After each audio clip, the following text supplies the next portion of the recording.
कहा जा रहा था कि भाई समाजवादी पार्टी और बीजेपी के बीच में चुनाव है, लेकिन सहारनपुर की तस्वीर कुछ और ही निकल कर आ रही थी। आगे पीछे चल रहे थे, जब रुझान आ रहे थे हम देख रहे थे कि बहुत कांटे की टक्कर देखने को मिल रही थी। जी संदीप जी से बात कर रहे हैं। संदीप जी देखिए, बहुत सारी बातें हैं। अब जो 17 निगम, ठीक है इतिहास रच दिया भारतीय जनता पार्टी ने, लेकिन ये इतना आसान नहीं है। खुश हो सकते हैं, लेकिन आगे चुनौतियां बहुत हैं। अब आपको वो काम डिलीवर कर देना होगा। म्यूट है शायद।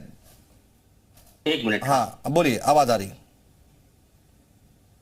नहीं, आवाज नहीं आ रही है। आ रही है? हाँ आ रही, आवाज आ रही। संदीप जी आवाज आ रही, बोलिए। हाँ, तो मैंने कहा देखिए चुनौतियां बहुत है। भाजपा के जो मेयर चुने गए हैं, जिस तरीके से अभी डॉक्टर अजय सिंह ने जो बात कही है, वो देखिए उन्होंने अपनी बात में उन चुनौतियों की व्याख्या भी कर दी है कि कैसे उन चुनौतियों से निपटेंगे। बहुत विजन, इनका विजन बहुत क्लियर है अजय सिंह का।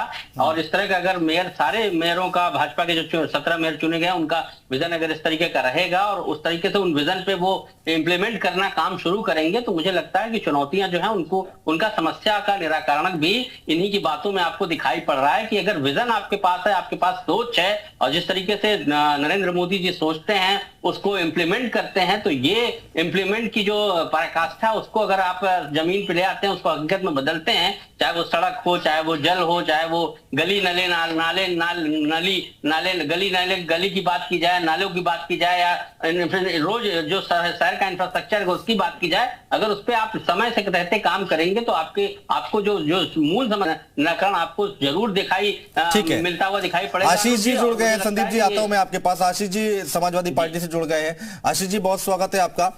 आपको क्या लगता है कि कहां चूक हो गई, दिक्कत कहां आ गई? निकाय चुनाव भी हार गई समाजवादी पार्टी।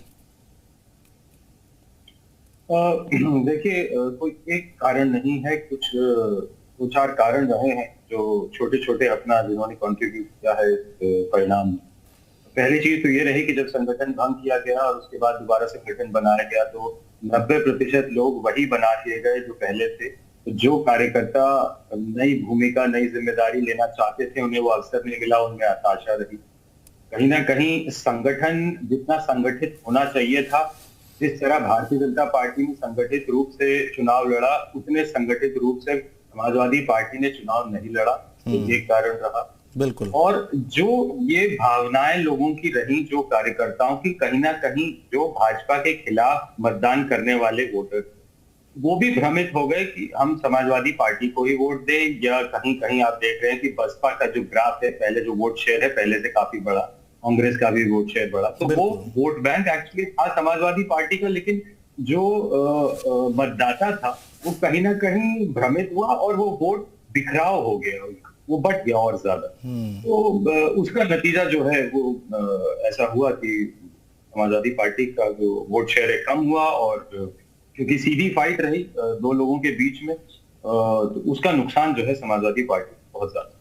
बिल्कुल आशीष जी, पहले तो आपकी तारीफ की, आपने ईमानदारी से बहुत अच्छे से एक्सेप्ट कर लिया कि आखिर दिक्कत कहां रही है, पार्टी स्तर पर कहां दिक्कत रही है। लेकिन आशीष जी यहां पर आपको लगता है एक परसेप्शन बनाया जाता है उत्तर प्रदेश में, पिछले हम कुछ चुनाव से देख रहे हैं कि सीधी फाइट भारतीय जनता पार्टी और समाजवादी पार्टी के बीच में है, लेकिन यहां पर फाइट किसके बीच में दिखी?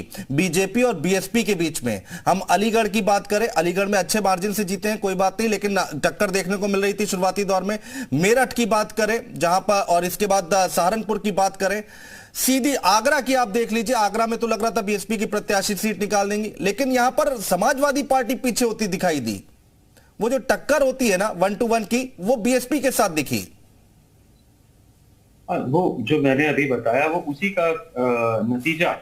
आप देखेंगे कि आने वाले भविष्य में यदि समाजवादी पार्टी ने अपनी रणनीति को नहीं बदला, तो यही परिणाम जो है इस तरीके के कि जो भाजपा के खिलाफ पड़ने वाला वोट है वो कहीं ना कहीं एकत्र होने लगेगा। लोग जो भारतीय जनता पार्टी के खिलाफ वोट डालते हैं वो देखने लगेंगे कि समाजवादी पार्टी विकल्प के रूप में नहीं है। यदि वो मजबूती से नहीं लड़ पा रही है तो वो बसपा, कांग्रेस, आप जिसमें भी डालना चाहेंगे, कहीं ना कहीं वो डाइवर्जन होने लगेगा।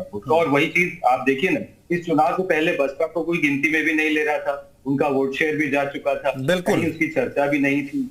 लेकिन इस चुनाव के बाद से ही अब एकदम से लोगों के मन में आ जाएगा कि क्या बसपा भी फाइट दे सकती है भाजपा को। तो कहीं ना कहीं यही चीज भ्रमित करेगी और इसका सीधा फायदा जो है भारतीय जनता पार्टी को आगे भविष्य में मिलेगा। बिल्कुल। और वाराणसी में तो दूसरे नंबर पर थी शुरुआती दौर में कांग्रेस पार्टी। कई सारे फैक्टर हैं, लेकिन शमशी आजाद जी हमारे साथ जुड़े हुए हैं। शमशी आजाद जी, देखिए यहाँ पर ईमानदारी से यह बात कबूल कर रहे हैं आशीष जी कि भाई ठीक है, हमारी दिक्कतें रही, जितने अच्छे तरीके से संगठित तौर पर आपने चुनाव लड़ा उतना समाजवादी पार्टी ने नहीं लड़ा। जी जी, बहुत धन्यवाद आशीष चतुर्वेदी जी का। लेकिन उन्होंने एक बात को नजरअंदाज किया कि जो इनका एक वोट बैंक हुआ करता था अल्पसंख्यक समाज, वो इनसे खसक गया है, जो भारतीय जनता पार्टी के साथ हो गया है। क्योंकि भारतीय जनता पार्टी के साथ इस वजह से है कि लगातार सबका साथ सबका विकास जो नारा दिया था मोदी जी ने, उसमें अल्पसंख्यक समाज ने अपना विश्वास जोड़कर इसको जो है उत्तर प्रदेश को एक नई दिशा दी है। और यही हुआ है कि भारतीय जनता पार्टी के जो इस बार अल्पसंख्यक समाज को टिकट दी है, तो एक और उत्साह के साथ एकजुट होकर भारतीय जनता पार्टी में लोगों ने अपना वोट दिया, मतदान दिया। और जो समाजवादी पार्टी का ग्राफ गिरा है, तो वो बिल्कुल एकदम साफ क्लियर हो गया कि अल्पसंख्यक समाज जो भारतीय समाजवादी पार्टी के साथ हुआ करता था, वो बिल्कुल से खिसक गया है। टिकट बांटने में जो कुछ गलतियां हुई है वो भी आशीष चतुर्वेदी जी ने एक्सेप्ट किया, ये भी मैं इनके लिए धन्यवाद अदा करता हूं। और मैं कहता हूं कि अपने राष्ट्रीय नेता को कहें कि कम से कम अब वो अपनी गलतियों का मूल्यांकन करें और अगर हो सके तो एक बार इस्तीफा भी जरूर दे, ताकि जनता को ये लगे कि ये परिवारवाद की राजनीति जो समाजवादी पार्टी करती चली आई है। हमारे यहाँ आप देखिए, भूपेंद्र चौधरी जी हो, चाहे संगठन महामंत्री धर्मपाल जी हो, चाहे मुख्यमंत्री योगी आदित्यनाथ जी हो, पूरे महीना इन्होंने किस तरीके से चुनाव की मॉनिटरिंग की है। हम लोग लगातार क्षेत्रों में भेजे जाते थे, चुनाव प्रचार करते थे, लगातार जनता के बीच में रहा करते थे। और आज उसका फल यही मिला है कि हमने जब प्रत्याशी जनता के बीच में से उतारा तो जनता ने उनको समर्थन दिया। और क्योंकि उत्तर प्रदेश में लगातार 33 लाख करोड़ का जो निवेश आया है, तो उससे भी जनता में एक आत्मविश्वास बढ़ा है कि कहीं ना कहीं उत्तर प्रदेश का विकास तो होगा, चाहे वो चित्रकूट में। आशीष जी ठीक है, आशीष जी से रिएक्शन ले लेते हैं। अल्पसंख्यक समाज के लिए क्या कहेंगे आशीष जी? छिटक रहा है आपसे जो आपका कोर वोट होता था। देखिए, हम कोर वोटर तो नहीं कहेंगे, लेकिन हाँ, जैसा मैंने पहले कहा कि जो लोग भारतीय जनता पार्टी के खिलाफ वोट, उसमें केवल अल्पसंख्यक नहीं होगा, उसमें बहुत से लोग होंगे जो किसी भी धर्म से हो सकते हैं, किसी भी जाति से हो सकते हैं। तो कहीं ना कहीं वो लोगों का वोट समाजवादी पार्टी से अलग हुआ। और एक और कारण रहा, जो टिकट दिए गए वो बहुत अंत समय पे दिए गए। जो प्रत्याशी थे कई जगह उनको समय ही नहीं मिला कि वो जो है, अगर पहले टिकट दे देते, कुछ और पहले से समय दिया जाता उन पर, तो वो बेहतर कर सकते। लेकिन ये भी एक कमी रही है। कहीं ना कहीं इन सब मिले जुले कारणों का जो है नतीजा है। और मैं समझता हूँ यहाँ से सीख लेनी चाहिए अगर आगे भविष्य में उनको नहीं दोहराना है तो। लेकिन आशीष जी, बड़ी बात तो ये है ना कि चुनाव दर चुनाव हार रहे हैं, कितनी बार सीख लेंगे भाई? एक चुनाव हारे कोई बात नहीं, दूसरा हारे कोई बात नहीं, कभी तो इस पे विचार करना पड़ेगा ना कि आखिर दिक्कत कहाँ है। हाँ, ये तो है, बहुत से चुनाव लगातार हारे हैं और 22 में थोड़ी स्थिति पहले से मजबूत जरूर करी थी, पहले से स्थिति को सुधारा काफी। लेकिन अभी मुझे उम्मीद थी कि इसमें थोड़ा अच्छा करेंगे और इसमें अच्छा कर भी सकते थे यदि इन कमियों को अगर टिकट टाइम से दे दिए गए होते, संगठन को जिम्मेदारियां जरा सख्ती से दी गई होती, तो कहीं ना कहीं इससे बहुत बेहतर जो है समाजवादी पार्टी करती और नतीजा आता। लेकिन जो कमियां रही उसका जो नतीजा रहा है, और उससे एक आने वाले समय में जो कि बहुजन समाज पार्टी जो लगभग खत्म हो चुकी थी, अब वो फिर से खड़ी होती दिख रही। तो आने वाले समय में अब जब विधानसभा चुनाव, लोकसभा चुनाव आएंगे, तो कहीं ना कहीं मतदाता और जो प्रत्याशी होंगे जिनको यहाँ से टिकट नहीं मिलेगा या किसी और पार्टी से नहीं मिलेगा, जिनका अपना जनाधार होगा, वो अब फिर से रुख करने लग जाएंगे कि हमें यहाँ से नहीं मिला तो हम बसपा से ले लें। जो भी मजबूत प्रत्याशी होता है वो भले ही जीतेगा, लेकिन वो आत्म नुकसान तो कर जाएगा अगर वो मजबूती से लड़े। बिल्कुल ये बात सोचनी चाहिए। बिल्कुल ठीक बात है। लेकिन शमशी आजाद जिधर इशारा कर रहे हैं, एक परसेप्शन बनाया गया था पूरे प्रदेश में कि भारतीय जनता पार्टी को अल्पसंख्यक समाज वोट नहीं देता है, लेकिन यहां पर इस निकाय चुनाव ने परसेप्शन तोड़ा है। और क्या इसका फायदा भारतीय जनता पार्टी को 24 के चुनाव में होगा क्या? मुझसे पूछ। जी जी जी, ये आपके लिए दिक्कत वाली बात है।